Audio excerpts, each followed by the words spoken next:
Wagenburg redirects here. For trailer park Wagenburg, see trailer park. For the museum in Vienna, see Wagenburg. A wagon fort is a mobile fortification made of wagons arranged into a rectangle of circle or other shape and possibly joined with each other. An improvised military camp. It is also known as a lager. Overview. Ammianus Marcellinus, a Roman army officer and historian of the 4th century, describes a Roman army approaching ad Carrhagenem as they approach a Gothic camp. Historians interpret this as a wagon fort. Notable historical examples include a site which called it Wagenburg A, known under the German word Wagenburg. Tabors in the armies of the Polish-Lithuanian Commonwealth and Cossacks, the lager of the settlers in South Africa. Similar ad hoc defense formations were used in the United States, and were called corrals. These were traditionally used by 19th-century American settlers traveling to the west in convoys of Conestoga wagons. When faced with attack, such as by hostile Native American tribes, the travelers would rapidly form a circle out of the wagons, bringing the draft animals and women and children to the center of the circle. The armed men would then man the perimeter, the circled wagons serving to break up the enemy charge, to create a certain amount of concealment from observation and shelter from enemy firearms fire. They would also slow down and separate any warriors who attempted to get past the wagons into the circle, making them easier to dispatch. Although they never formed a perfect barricade as a true wall would, this tactic was popularly known as circling up the wagons, and survives into the modern day as an idiom describing a person group preparing to defend themselves from attack or criticism. History. Chinese. One of the earliest examples of using conjoined wagons as fortification is described in the Chinese historical record Book of Han. During the 119 BC Battle of Mobei of the Han-Xiongnu War, the famous Han general Waking used armored wagons known as Wagon in ring formations to neutralize the Xiongnu's cavalry charges, before launching a counteroffensive which overran the nomads. Kievan Rus. In the 13th century, the armies of Kievan Rus used tabors in the Battle of Kalki to defend themselves from Mongol forces. Czechs and Hussites. In the 15th century, during the Hussite Wars, the Hussites developed tactics of using the tabors, called Wagenburg in Czech or Wagenburg by the Germans, as mobile fortifications. When the Hussite army faced a numerically superior opponent, the Bohemians usually formed a square of the armed wagons, joined them with iron chains, and defended the resulting fortification against charges of the enemy. Such a camp was easy to establish and practically invulnerable to enemy cavalry. The etymology of the word Tabor may come from the Hussite fortress in modern-day Czech city of Tabor, which itself is a name derived from biblical Jezreel mountain and Tavor.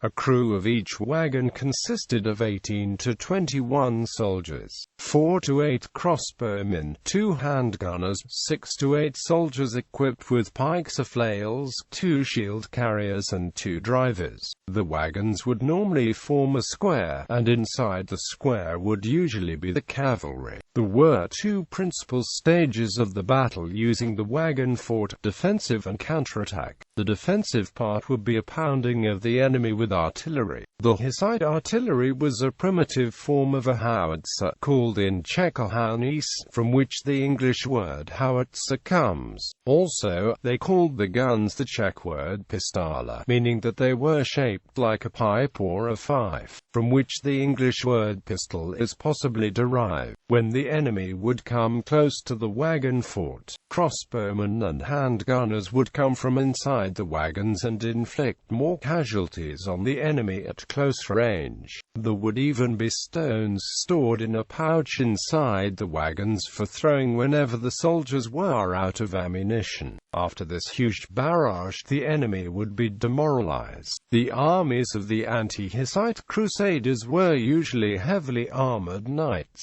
and Hussite tactics were to disable the knights' horses so that the dismounted knights would be easier targets for the ranged men. Once the commander saw it fit, the second stage of battle would begin. Men with swords, flails, and polearms would come out and attack the weary enemy. Together with the infantry, the cavalry in the square would come out and attack.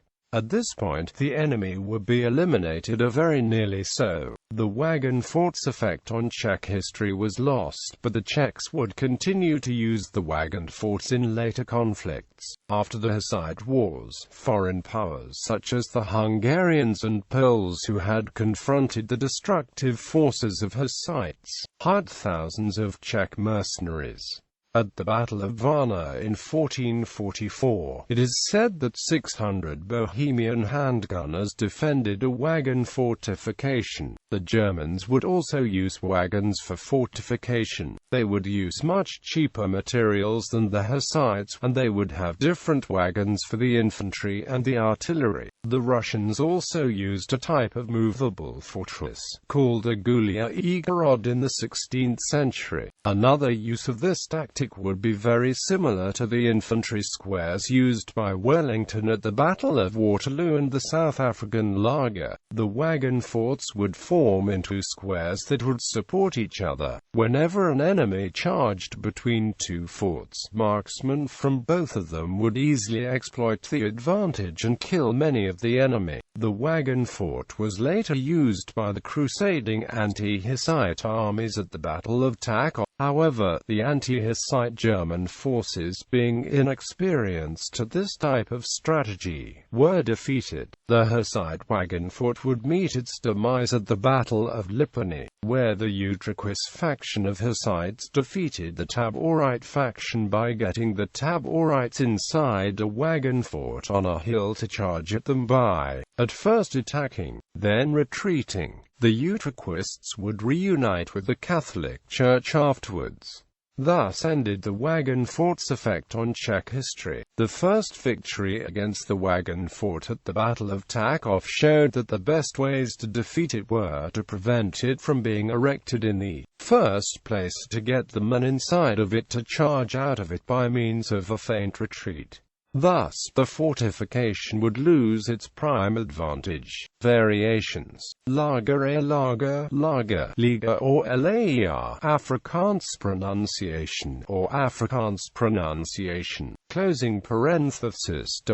The word is South African in origin, and originally referred to a formation used by travelers whereby they would draw wagons into a circle and place cattle and horses on the inside to protect them from raiders and nocturnal animals.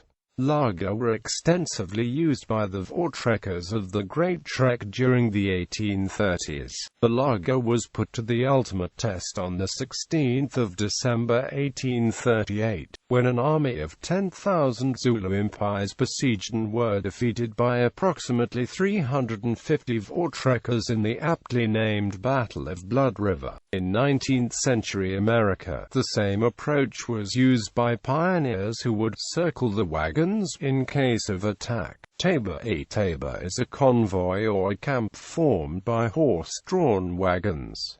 For example, nomadic gypsies used to wander and camp in tabor formations. Tabors supported the armies in Europe between the 13th and 20th centuries. Tabors usually followed the armies and carried all the necessary supplies and rear units, such as field kitchens, armorers or shoemakers. The tactics were later copied by various armies of Central Europe, including the army of the Polish-Lithuanian Commonwealth. In the 16th and 17th centuries, these tactics were also mastered by the Cossacks, who used the tabors for the protection of marching troops as well.